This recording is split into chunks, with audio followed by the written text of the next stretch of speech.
कार्यक्रमाचे अध्यक्ष आदरणीय मंच, आज एक संविधानिक आणि गैर संविधानिक RSSचा विवाद होता। त्या एका संविधानिक RSSच्या मंचावर मी गेलो होतो, त्याच्यामुळे यासाठी उशीर झाला, दिलगिरी व्यक्त करतो।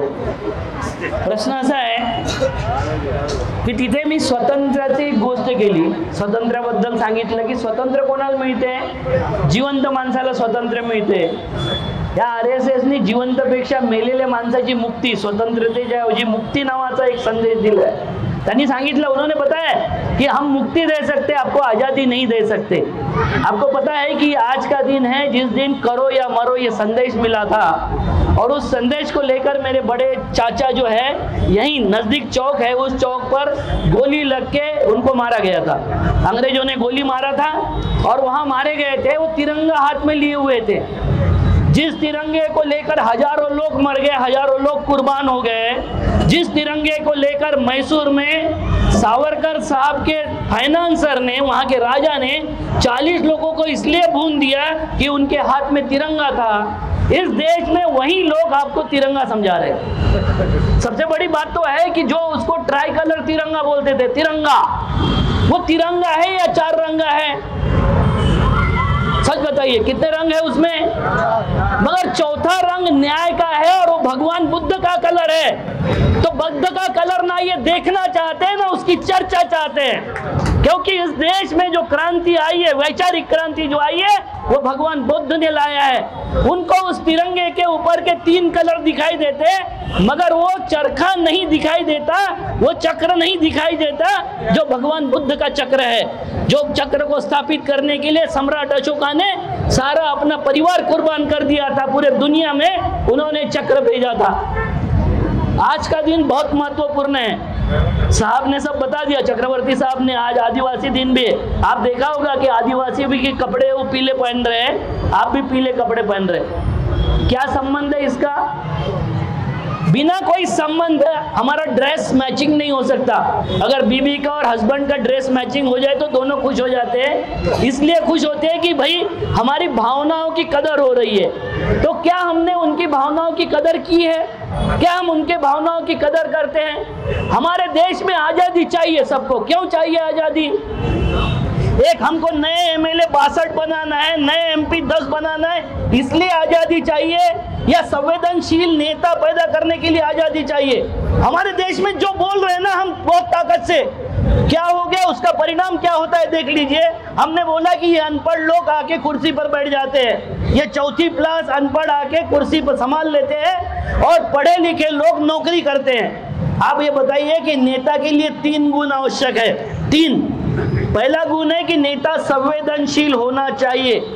क्या विदर्भ के नेता, विदर्भ के लोग या विदर्भ के लिए जो बात करते हैं वो नेता संवेदनशील है? हमारी संवेदना और भावनाओं को समझते हैं? तो विदर्भ के जो नेता संवेदनशील है वो आपके साथ है। जो आप पे राज कर रहे हैं उसमें से कोई संवेदनशील आपके साथ है? नहीं। तो पहला गुण है कि नेता संवेदनशील होना चाहिए। हमने संवेदनशील नेता चुने क्या? इसका प्रचार हमने किए क्या? दूसरा चाहिए कि संवेदनशील नेता को जो भी वर्कर उसके पास जाए या जो दुखी आत्मा उसके पास जाए, उसको समझना चाहिए कि उसकी प्रॉब्लम क्या है। आप 10 बार MLA MP के सामने जाओ, उसको समझता नहीं इनका दुख क्या है। जिसको ये संवेदना नहीं है, समझने की समझ नहीं है, ऐसे नादान लोगों को हमने नेता बना के भेजा है और नेता बना के बैठे हैं, जो बहुत घोषणाएं करते, ये हुआ तो मैं शादी नहीं करूंगा, वो हुआ तो मैं विदर्भ ले आऊंगा। अब तो शिवसेना नहीं है ना इनके साथ में, अब तो है नहीं ना शिवसेना। अब विदर्भ बनाने में क्या परेशानी है? क्यों नहीं विदर्भ बनाते अभी? क्योंकि उनकी नीयत नहीं है, उनकी संवेदनशीलता नहीं है, और उनको समस्या की समझ होगी मगर वो समझ पूरी करने की उनकी औकात नहीं है और हैसियत नहीं है। तीसरी बात चाहिए कि संवेदनशीलता भी है, समझ भी है, मगर वो जो रिलीफ उसको चाहिए वो पहुंचाने की औकात है कि इनकी नहीं है। और ऐसे नेता किसने पैदा किया? हमने गलती से पैदा किया, हमने पैदा किए। अब अगर बाप का बेटा बिगड़ गया, गाली किसको पड़नी चाहिए?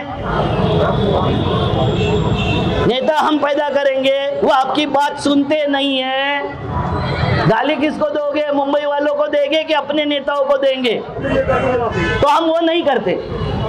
हम मुंबई वालों को गाली देंगे, दिल्ली वालों को गाली देंगे। इन नेताओं को डर क्यों नहीं लगता कि अगर हमने विदर्भ के लिए आवाज नहीं उठाया तो हमारा एक भी कैंडिडेट जीत के नहीं आएगा?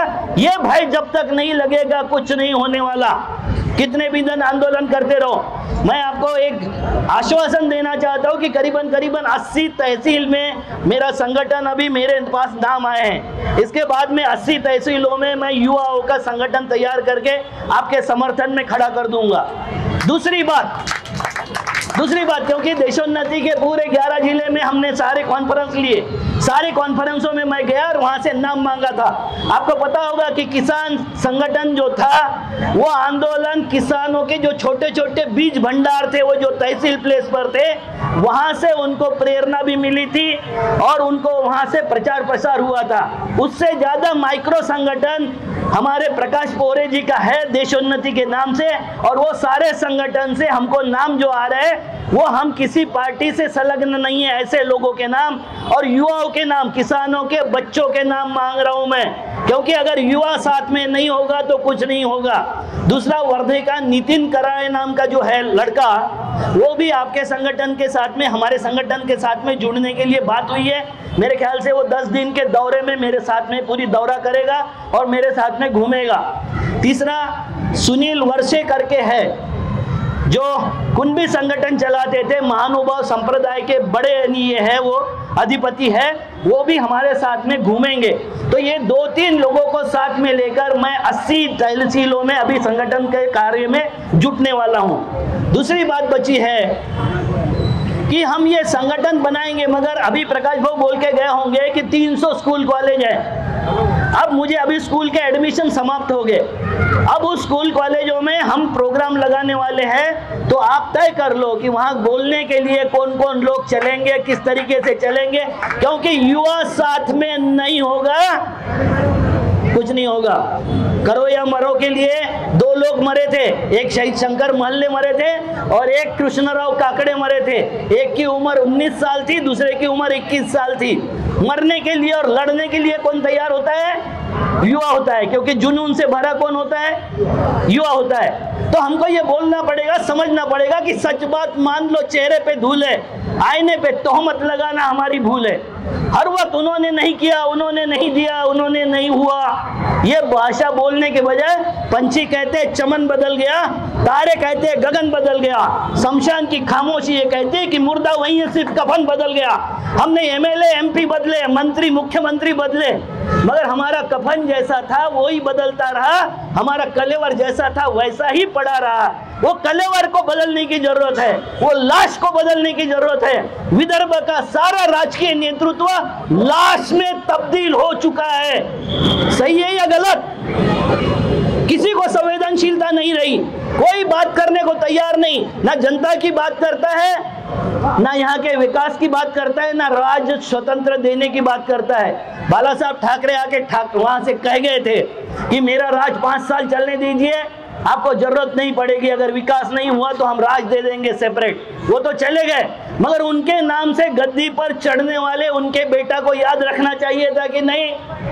मगर हम इतने जोर से चिल्लाए नहीं कि बहरों के कान में आवाज गूंजे विदर्भ की, और ये आवाज गुंजाने की जरूरत है। हमारे जो चटप साहब है वो आवाज बार बार गुंजाने के लिए सारे प्रयास करते हैं, और ये प्रयास सफल होंगे अगर हम गांव-गांव तक पहुंचने का प्रयास करेंगे और पहुंचेंगे।